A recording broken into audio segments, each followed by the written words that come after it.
next speaker is on application of environmental impact assessment in modern development projects. The only non-electrical engineer. Right? So I have to be very cautious. Huh? Now let me introduce Professor Rathnayake.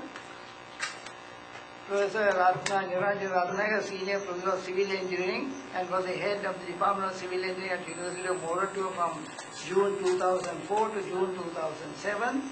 She graduated from the University of Pennsylvania. Of course, that's my university too. I taught there as well before I came to Moratuwa University, with the first class honours in civil engineering in January 1974, and has been an academic since then. She has a research Master of Engineering degree from the University of Wales and a Chartered Engineer and a Fellow of the Institute of Engineers, Sri Lanka. She was the Director of Postgraduate Studies of the Faculty of Engineering, University of Moratuwa, before she took up the post of Head of Department of Civil Engineering. She is currently the Operational Technical Secretarial Director for the World Bank funded project on higher education for the 21st century, HETC, at University of Moratuwa. Her field of specialization is environmental engineering. In addition to teaching and research at the university, she has been working on many projects of national importance as water quality expert, senior environmental engineer, EIA specialist, etc., and has led several multidisciplinary teams on environmental impact assessments and the strategic environmental assessments for Trincomalee and Hambantota development plans. She happens to be the first ever female associate professor and senior professor of engineering, any discipline in the Sri Lankan university system. It's a great honor. She was elected to the Council of Engineers Sri Lanka ESL to represent fellows for the sessions 2010-11, 11-12, and as Vice President for the session 12-13, and the current session 13-14. She is also Vice President of the Institute of Environmental Professionals Sri Lanka in the current session, having been a member of the Council since 2009-2010 session. It's my pleasure to present to you Professor Rathnayake. Thank you, Prof. It's a pleasure to be here to share some of my experiences of learning as well as conducting and teaching about environmental impact assessment. Okay, the topic given to me was application of environmental impact assessment in modern development projects. So,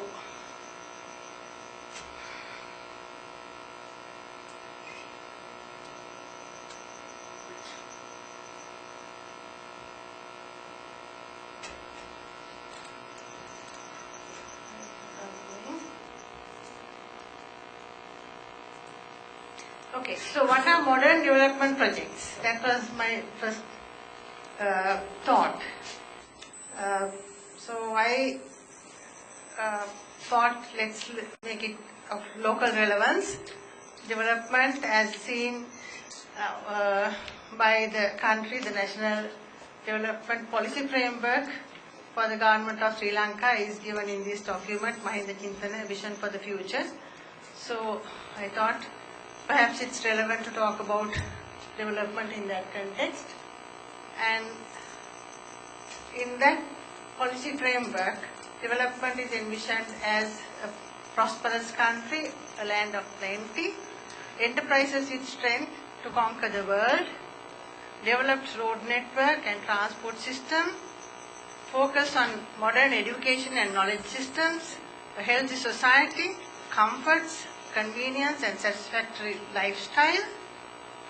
Sri Lanka being the emerging wonder of Asia, looking at the potential for tourism development mainly, prosperous and healthy lifestyle, urban development and shared values and rapid development mainly in the areas of culture, preservation of culture and national heritage, and also balanced regional development with diversity. So I don't think anyone will disagree that this spells out development of a nation, of a country. So then comes, if these are what we aspire to be, how do we achieve this? It is through projects, right? We have the vision, we have the strategies, and then we come to the projects. So we have, even in the same document, there are many identified projects to be developed in agriculture, fisheries and aquatic resources, livestock industry, irrigation, plantations, electricity for everybody every day. So electrical, I'm not leaving out the electrical people. Well-established telecommunication facilities, user-friendly modernized postal sector, water services, universities, industry sector, towards global competitiveness, tourism, not only just conventional tourism, they talk about agro-tourism, eco-tourism, medical tourism, modern road networks, transportation. Sri Lanka being a transportation hub which involves not only road internal communication but also developing the ports, airports, housing, all these. So all these are done for achieving the status of development that we are all aspiring to be in. Okay, so all these are good things. I don't think anyone will doubt that. These are done, the objective of all these things is to make life easy or life comfortable or improve the quality of life of the people. For example, now this is actually a photograph that we took when we were doing the environmental impact assessment for the Southern Highway before it was,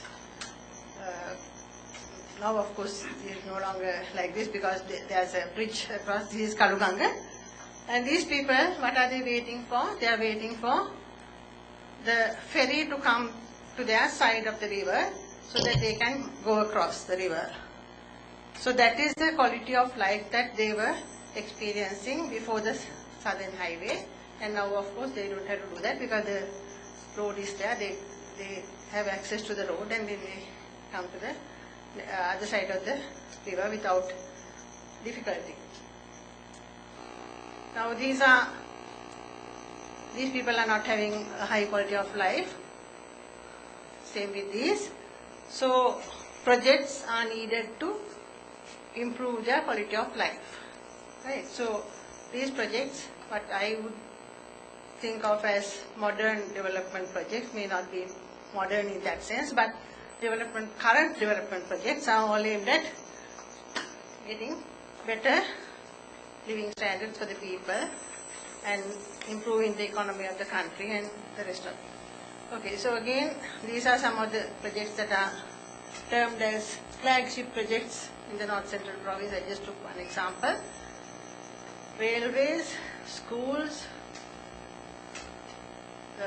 markets development, hospital, again a railway line, and power transmission, schools, all that.